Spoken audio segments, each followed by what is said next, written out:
Yoo-hoo! Big summer blowout. Guys, I feel like I'm losing my mind. In a completely like normal, non-serious way. Without having Sierra here and just like coming home to my apartment and like seeing people less, which isn't really true because I'm seeing people kind of the same amount. Maybe it's just because I haven't lived alone for a long time, but the things I be saying, the way I be talking to myself, the way I be talking to inanimate objects, like me and this plant, when I tell you me and this plant have had so many full-on conversations, we have gone through so many different TikTok sounds, and when I say we, I mean me, giving it to the plant. This plant knows so much about me. This plant knows the inner workings of my thoughts. This plant knows so many movie quotes now because I just be saying them out loud. So many very specific references that only some of my friends would understand. This plant would get them. This plant knows it's up. Enough with my delusions. I'm John, if you don't know. Hi, welcome, hello. Usually Sierra's here. I would explain last week. She's not gonna be here. Okay, I'm not doing it again. You guys have to pay attention. But she should be back next week. So we'll be back to normal. I will stop going crazy and everything will be fine. Before I get into the bookish content for today, I have this hyperfixation that I need to get off my chest and share with you guys. There's this artist that I'm listening to, okay, right? It's with music, okay? So get your Spotify ready, your Apple Music if you are like that. So the artist's name is Guitarrica de la Fuente. Now, I'm gonna say it again, slower. Guitarrica de la Fuente. So guitarrica is like a diminutive word for guitarra, right? For guitar. So it's like my little guitar de la Fuente. His last name in real life is La Fuente. So it's little guitar from La Fuente or of La Fuente. Anyway, doesn't matter. Guitarrica de la Fuente, look it up. He has a new album that he recently released. It's called Spanish Leather.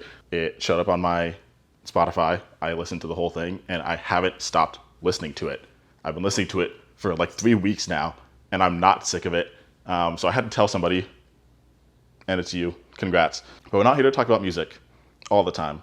We're here to talk about books. Today, we're going to do a book haul and a book unhaul at the same time. So a lot of you were like, oh, he's got a new bookshelf. Bet you there's a book haul coming. You clocked me. You clocked me immediately. And that's so fine. You guys know me so well, and it feels good to be known. I think I'm going to start with the book haul. Wait, actually, before we get into it. So we're going to start with the book Unhaul. And I kind of got this idea because I read The Serviceberry by Robin Wall Kimmerer. I do that every time. Robin Wall Kimmerer. And I talked about that book, I think about 2 weeks ago in the last wrap up. Go check it out. It was phenomenal. It talks about the idea of abundance and reciprocity and challenges the idea of the scarcity economy that we kind of operate out of a lot of the time. And the fact that we hoard things that we don't need. And if there's one thing about me that you can already tell, I got enough books. I'm good on the books. I don't need extras and I don't really need ones that I don't want to interact with again, or that I'm probably not going to recommend, right? So in the idea of kind of giving things back, there's a quote that stuck with me that I read last time. Data tells us that there's enough food calories, more than enough food calories on the planet for everybody to be fed, yet people still go hungry. And I know that that's talking about food, but I'm sure that it relates to other resources as well. And though, while books aren't a necessity for sustaining life, I still want to put that into practice. So I took that idea and I was like, what can I do? What am I hoarding? And it came back to my books. So I'm trying to thin out my bookshelf. Am I gonna keep buying books? Yes. Am I gonna fall into this idea of hoarding things and multiples of books and things like that again? Yes. But I figured in the meantime, while I'm here right now, I can do something about it. So that being said, the first book I'm going to unhaul is this one called Unmaking Grace. Now I don't really know too much about it. My friends were visiting me and I was working and I sent them kind of off to go wander, and they know I love books. They passed our library, and outside the library, apparently or inside the library, somewhere in the library, they had a place where you could buy used books, and this is one of them. So it's Unmaking Grace by Barbara Boswell. I don't really know anything about it. I'll read the back real fast. It says, family secrets run deep for Grace. When her childhood sweetheart emerges after suddenly disappearing a decade earlier during a clash with apartheid riot police in Cape Flats, where South Africa's colored community makes its home, Grace's memories of her childhood come rushing back, and she is confronted once again with the loss that has shaped her. Now let me tell you, that was all one sentence. That was all one sentence, and that was already a red flag for me. I thought I was going to die. She has to face up to the truth or continue to live a lie, but the choice is not straightforward. I'm sure this book is probably good. When people buy me books, it has to be so on the money for me to be interested. And I'm down to expand my horizons. I'm down to read books that I've never heard of before. This one just, as soon as I got it, I had this understanding in my head that I was like, I'm probably not going to read that. And I could be doing this book such a disservice. And tell me in the comments, I always want to say in the chat, tell me in the comments if I am doing this book a disservice. Let me know if you've read it and you think I should pick it up again. I'll get it back somehow. It'll be out there. But I just didn't think I was going to interact with it. It's been sitting on my shelf now for probably about 6-7 months, and I haven't touched it. I haven't been excited about the prospect of reading it, so I figured let's get rid of it for now. If I come back into contact with it, if the universe brings it back onto my table, then sure, maybe it's a sign. Maybe I was dumb. But that's Unmaking Grace by Barbara Boswell. I'm going to get rid of it. How am I going to get rid of these books? I will probably end up putting them in some little free libraries that I have around my neighborhood, or just straight up donating them, one of the two, to like a Goodwill or things like that. But I have a few good little free libraries around, kind of within walking distance. And I will stop every once in a while, like on a run or on a walk, and take a peek inside. And I haven't seen anything amazing yet, but maybe I can put something in there that will help somebody else, and they'll get a new favorite book out of it, or a new fun read out of it. So that's where the books are going to go, just so we're all aware. This one, okay, I do feel kind of bad about this. So if you know, back when I was in Colorado, I picked up Death and the Penguin from a used bookstore, and then I think I either ordered Penguin Lost or something. I don't know. I got this book somehow. I bought it. And it's crazy because I didn't enjoy the first one. This is the sequel. I didn't enjoy the first one that much. It was interesting. It was different, but not in a way that really spoke to me. And then I went and I bought this one. I don't know what I was thinking. And it's been on my shelf the whole time, and I haven't even considered coming back to it. I have so many other books on my shelf that I'm excited to get to. Like right now I'm reading Crime and Punishment that has been waiting for me for a while, and I'm so excited that I'm reading it now. So this one was just one that I feel like I was going to continue to put off over and over again. So I am deciding to get rid of both of these, not just the sequel. I'll stick them together in a little free library, and maybe someone will see them and they get their next favorite duology out of it. Also, this is just a side note, and I don't know how I missed this or what I was supposed to do to combat it, but like this one is like a really glossy cover, and is like, I don't know, feels like it's like laminated in a way, if that makes sense. And this one is more like matte and smooth. You can't tell. Just know that they feel different, like in a tactile way. And that also rubs me the wrong way. Next, we're gonna get into the duplicates now.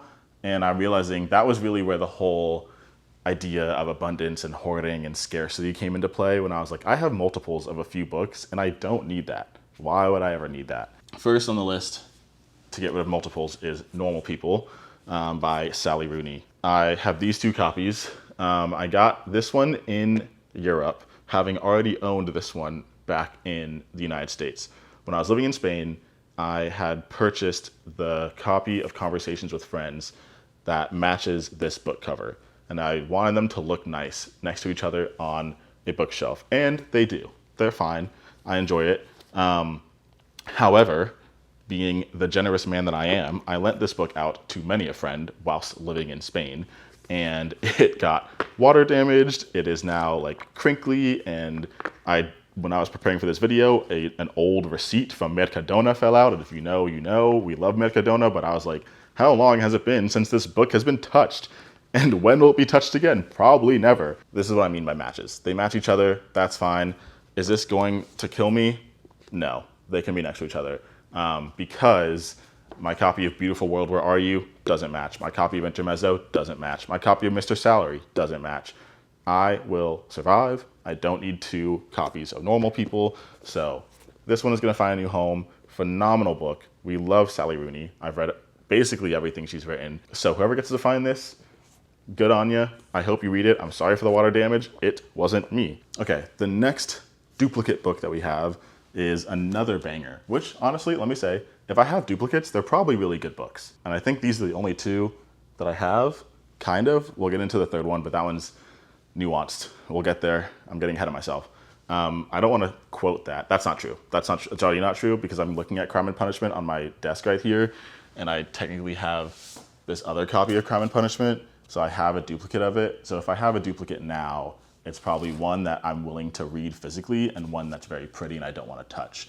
And I already know that's the case with a picture of Dorian Gray. I know where they are behind me, and I feel exposed. I'm sorry for lying.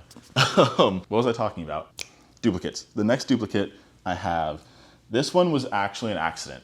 I only bought one of these personally, and the second one I forgot to take off my Christmas list, and then I received it as a gift. Phenomenal gift. Thank you to the person that got it for me. No tea, no shade. I'm very happy that I got it. However, now it's time to go to someone else. This is Babel by R.F. Kuang. Now, if you know, you know, Babel is dark academia. It has a little bit of a magic system. It deals with colonization. It deals with the idea of translation and how things get quite literally lost in translation and how nothing can be a perfect translation and all of this. Listen, if you haven't read it, read it. I'm telling you right now, it was worth having 2 copies for the time that I did, but I never got use out of the second copy. So this is the copy that I bought for myself because I couldn't wait any longer. I couldn't wait. This is the hardcover. I haven't read it. I haven't touched it. So whoever gets this copy of the book, it is basically new other than having sat on my shelf for a while and moving homes. It's survived a lot, but it is in phenomenal condition. Jeez, books are expensive these days. That's insane. This is the copy that I read and has all my notes in it, so I'll be keeping the paperback, which I enjoy more anyway. Look at that. Look at that flop. Does this flop? Exactly. So this will get donated or put in a little free library. Someone will rehome this book. I will rehome this book, hopefully. Man, it's good. Man, this is one that I would read again. This is one I would highly recommend to you and anybody. It's so good. It says on here, whoever Rebecca Roanhorse is, a masterpiece, and I would agree. I agree with you, Rebecca. This is kind of where the unhaul and the haul merge. They become one because I had a $10 Barnes & Noble gift card. So I spent $80 at Barnes & Noble. And my goal when I went in there was to buy Vengeful, which was the sequel to Vicious. I walked into the store and I said, I need one book. I need Vengeful because I have finished Vicious. I finished this book and I needed to get closure. So I immediately went in and I got this one. And then I was like, while I'm here, let me just blow all my other money that I don't really need to be spending right now. In doing so, I was walking around, I was in the sci-fi section and I was like, let me just look at Dune. Why not? Let me just check out what Dune's got going on. Dune's been the same since like the 90s. This is what we're at right now. Now, before you judge me and ask questions, let me explain. When I was living in Spain, I had, at that point, finished the first Dune book. And I knew I wanted to read more because I knew they're going to keep making movies and I actually enjoyed the world and the story. So I purchased this one, I think on Amazon, and I had it sent to my house and I had it shipped to Spain for me through a friend. Honestly, it could have been Sierra. And upon arrival, I realized, this book's small. This book tiny. This book not the same size as first Dune book that I read. Do you see the dilemma here? This and this, one thing is not like the other. So I've had this book on my shelf for a long time, and I haven't read it, mostly because of the size. I'm gonna be honest with you. Nothing against my short kings. I simply love uniformity. Yes, am I getting rid of it in normal people? Yes. Is he contradicting himself? Yes. Is he a hypocrite? Maybe. Jury's still out. I was at Barnes & Noble. I had a $10 gift card, which I had already exceeded. And I saw this and I was like, John, you're here. It'll make you happy. So I got the second Dune book. Now, this Dune book will get another home. It'll get rehomed. So this is the book haul. This is the book unhaul of the same book. I am going to get rid of the small one and I will now have the one that matches. And I'll be so honest with you, I am actually more excited to read it now. which is weird. That could all be placebo. Maybe that's all in my head, but that's the truth of the matter. Now that I have the one that matches this, oh, I'm more excited to read it. Why do they do that? Why do they do that? I'm sure there's a version of the book that's small like the other one, but that's just so confusing for people like little old me. I'm just a boy. I'm just a boy who wants his bookshelf to look the same, and you're out here with different sizes of books. Like that's not fun. Who wins? Not I. Okay, these last two books are proper hauls. The first one was on my list. I've been wanting to read it for a while. I got in the store and I was like, okay, if I'm gonna buy a second book, it's this book. And this is Everything is Tuberculosis by John Green. This is the history and persistence of our deadliest infection. Sierra talked about this in our last wrap-up video, and she mentioned that she loved it, that she learned a lot about tuberculosis. And one thing that we know about John Green, if you've read the Anthropocene Reviewed, is that he always leaves you with hope. He's not just going to give you all these gloom and doom facts and then leave you and be like, well, that's just the way it is, kids. Good luck. He's going to tell you how he can fix it, tell you the things that have already been happening that are fixing it. So, Everything is Tuberculosis. Let me read you the little dust jacket blurb. Let me try that one more time. Tuberculosis has been entwined with humanity for millennia. Once romanticized as a malady of poets, today tuberculosis is seen as a disease of poverty that walks the trails of injustice and inequity we blazed for it. In 2019, author John Green met Henry Ryder, a young tuberculosis patient at Laka Government Hospital in Sierra Leone. John became fast friends with Henry, a boy with spindly legs and a big, goofy smile. In the years since that first visit to Laka, Green has become a vocal advocate for increased access to treatment and wider awareness of the healthcare inequities that allow this curable, preventable, infectious disease to also be the deadliest, killing over 1 million people every year. In Everything is Tuberculosis, John tells Henry's story, woven through with the scientific and social histories of how tuberculosis has shaped our world and how our choices will shape the future of tuberculosis. I mean, how could I not? How could I not? And I kid you not, I walked in there in the nonfiction section. I was looking around, and I was like, wow, you really think that this book would be like on display? I turn a whole wall of this book. And I was like, oh, it is on display. So that is Everything is Tuberculosis. I tried to get this on Libby to listen to it because I think that's how Sierra got it.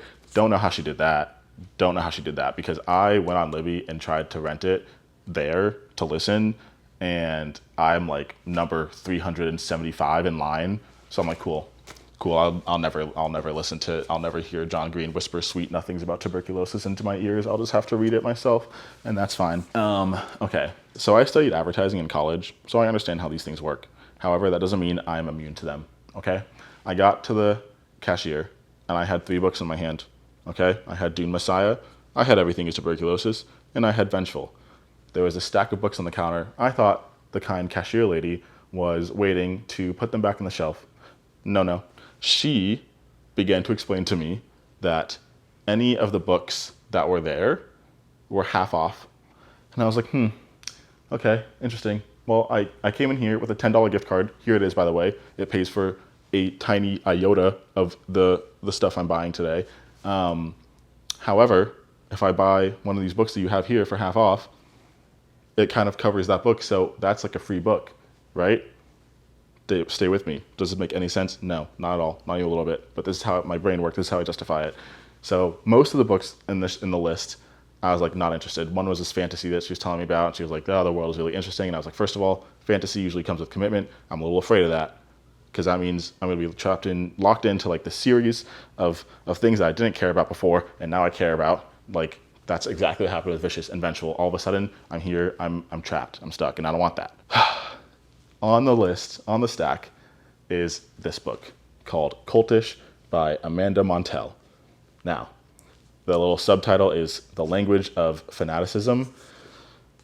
This book has been all around, and I've seen it, and I've dodged it, and I've seen it, and I've dodged it. Because do I really care? I don't think so. I only really care in the sense that I want this to talk about politics in an interesting psychological way. And if it doesn't, I'm going to be a little upset. Could I have researched that before I made the decision? Yes, but also no, because it was a game time decision. I was at the cash register. What was I going to do? Scan through the whole book? No. So this is Cultish. This is a nonfiction.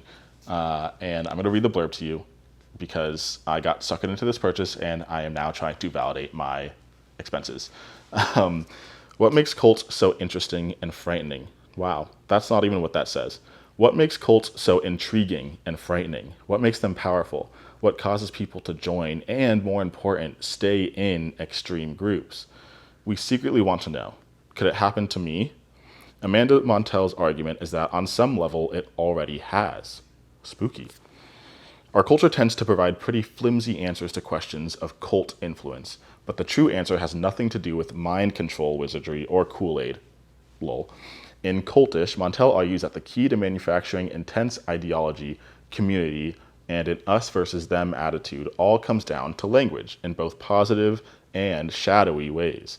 Cultish language is something we hear and are influenced by every single day. I believe that. Through juicy storytelling and cutting social commentary, Montell exposes the linguistic elements that make a wide spectrum of communities cultish, revealing not only how cult language affects followers of groups as notorious as Heaven's Gate, but also how it pervades our modern startups, fitness brands, and Instagram feeds. Interesting. Incisive and darkly funny, already got me. This enrapturing take on the curious social science of power and belief will make you hear the fanatical language of cultish everywhere. Does it sound interesting? Yes. Does it feel like one of those books that I'll read and it'll make me fear for my everyday life? Also, yes. But hey, why not? These are the books that I left with. Dune Messiah, Everything is Tuberculosis. Everything is tuberculosis. Everything is tuberculosis. And Cultish. So I'll be reading them. That's on the docket. Now, hear me say this. Are we reading the books on our shelves? Yes. Yes, and I'm trying. And I'm doing a good job. I promise you I am. The last 2 books I think I read were from my shelf. I promise. But in the same time, oh, and technically this is also a book from my shelf. So like I'll read, yeah, but that is my book haul and my book unhaul. Let me know if you're unhauling any books. Let me know if you recently hauled any books. We can be honest here. This is a safe space. Sierra's not here. I won't tell her. But in the meantime, we will catch you in the comments. Thank you so much for watching. Thanks for hanging out with me these past 3 weeks when I've been here by myself, blabbing to y'all. Oh my goodness, when did I start saying y'all so much? Who is he? Anyway, thanks for watching. Like and subscribe. Catch us on Instagram, and we will see you in the next one. Bye.